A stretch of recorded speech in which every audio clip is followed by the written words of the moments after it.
दोस्तों आपको अंदाज अपना अपना का तेजा याद है, जो अपने भाई बजाज को पैसों के लिए किडनैप कर लेता है। तेजा एक सीन में कहता है कि जब उसे 30 करोड़ रुपए मिलेंगे तो उन पैसों से वो मुर्गियों का फार्म हाउस खोलेगा। उस पैसे से वो हजारों मुर्गियां खरीदेगा जो लाखों अंडे देंगी। उन अंडों से करोड़ों मुर्गियां होंगी और उनसे कई करोड़ अंडे होंगे और उन करोड़ अंडों से वो अरबों ऑमलेट बनाएगा। तेजा बोलता है ऑमलेट खाने के लिए लोगों को ब्रेड भी मैं ही दूंगा, मैं बेकरी भी खोलूंगा, मैं ब्रेड का बादशाह और ऑमलेट का राजा बनूंगा। दोस्तों 5 अक्टूबर को हरियाणा में भी विधानसभा चुनाव है और ये कहने में कोई हर्ज नहीं है कि जब से कांग्रेस ने लोकसभा में हरियाणा में 5 सीटें जीती हैं, उसके हर सीनियर नेता के अंदर का तेजा जाग गया है। भूपेंद्र सिंह हुड्डा से लेकर रणदीप सिंह सुरजेवाला, कुमारी शैलजा और चौधरी उदयभान तक हर किसी को मुर्गियों का फार्म हाउस खोलकर ब्रेड का बादशाह और ऑमलेट का राजा बनना है। हरियाणा कांग्रेस में आज सीएम पद के इतने दावेदार हो गए हैं कि इन लोगों की आबादी हरियाणा से ज्यादा हो गई है। क्या बात कर रहे हैं? नहाते वक्त अगर हाथ से साबुन भी गिर जाए तो साबुन से पहले हाथ में हरियाणा कांग्रेस का सीएम पद का कोई उम्मीदवार आ जाता है। मार्केट में किसी से कंधा भी लग जाए तो डर लगता है कि कांग्रेस के किसी भावी मुख्यमंत्री से तो नहीं टकरा गया।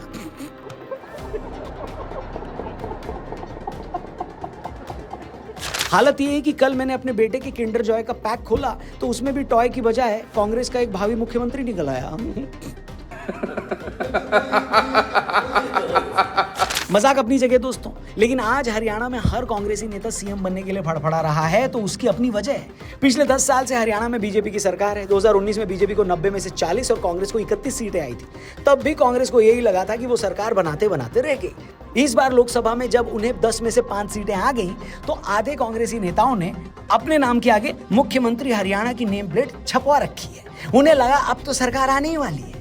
जून के बाद से हुड्डा से लेकर सुरजेवाला तक हर बड़ा नेता खुद को वैसे ही मुख्यमंत्री मानकर बैठ गया है जैसे छठी क्लास का लड़का क्लास की लड़की के पेंसिल मांग लेने पर उसे अपनी गर्लफ्रेंड मान लेता है। सीनियर हुड्डा को लगता है कि वो 2 बार हरियाणा के सीएम रहे हैं, सबसे बड़े जाट नेता हैं, सबसे ज्यादा उम्र दराज हैं, तो उनका हक तो बनता ही है कि वो सीएम बने।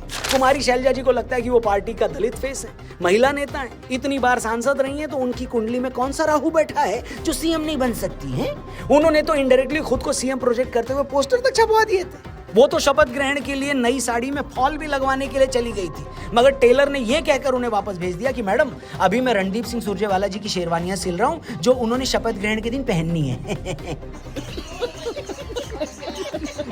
सच में सुरजेवाला जी को भी लग रहा है कि तो क्या हुआ जो मैं हर वक्त नेशनल पॉलिटिक्स में इन्वॉल्व रहता हूं, तो क्या हुआ जो मेरी आधी जिंदगी प्रेस कॉन्फ्रेंस करके ये बताने में बीत गई है कि उस राज्य में हुई हार के पीछे राहुल जी की कोई जिम्मेदारी नहीं है। सुरजेवाला जी को लगता है कि मैं भी तो हरियाणा से हूं तो मैं सीएम क्यों नहीं बन सकता। वो तो एक इंटरव्यू में ये साफ बोल चुके हैं कि महत्वाकांक्षा तो हर किसी की होती है और महत्वाकांक्षी होना कोई बुरी बात नहीं है।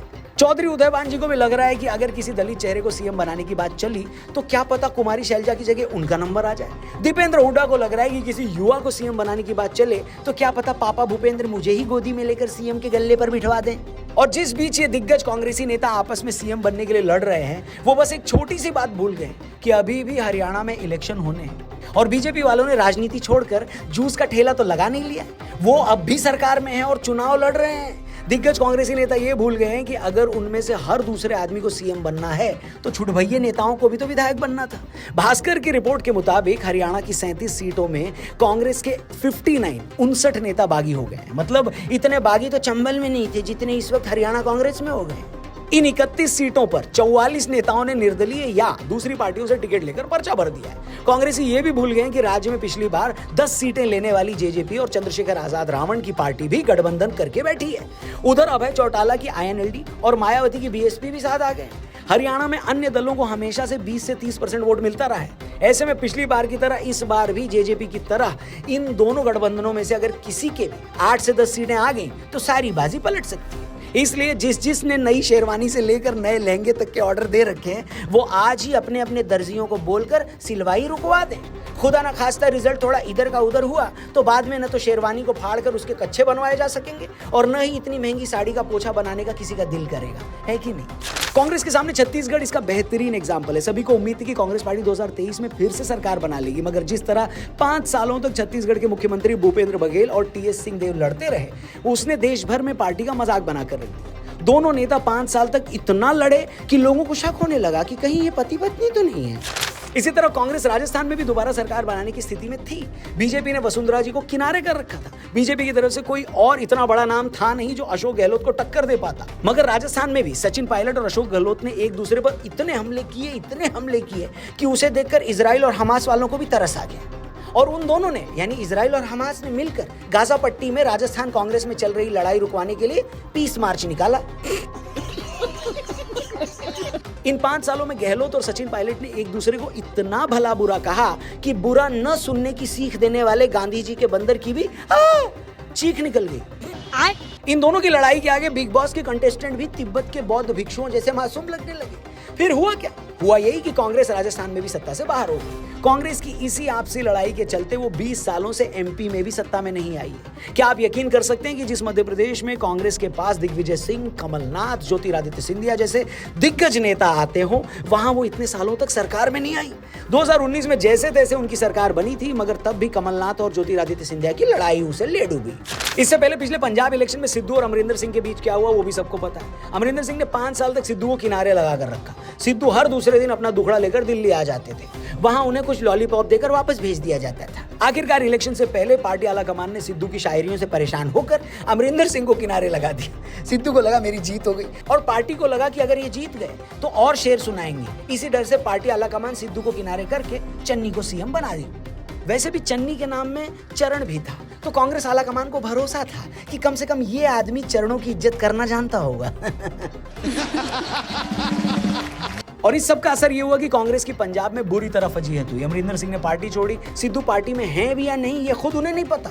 और चन्नी को आज तक ये यकीन नहीं हो रहा है कि वो कभी पंजाब के सीएम भी थे। ऐसे एक नहीं, कांग्रेस ऐसे 20 एग्जाम्पल से भरा पड़ा है। ऐसे सारे उदाहरण मैं यहाँ गिनाने लगूं तो वीडियो के बजाय मुझे वेब सीरीज बनानी पड़ेगी, वो भी 10 सीजन की, जिसके हर सीजन में 10 एपिसोड होंगे और हर एपिसोड 10 घंटे का बनाना पड़ेगा। और तब भी आपको लगेगा कि अब्रप्ट एंडिंग हो गई भाई, थोड़ा और दिखाना चाहिए।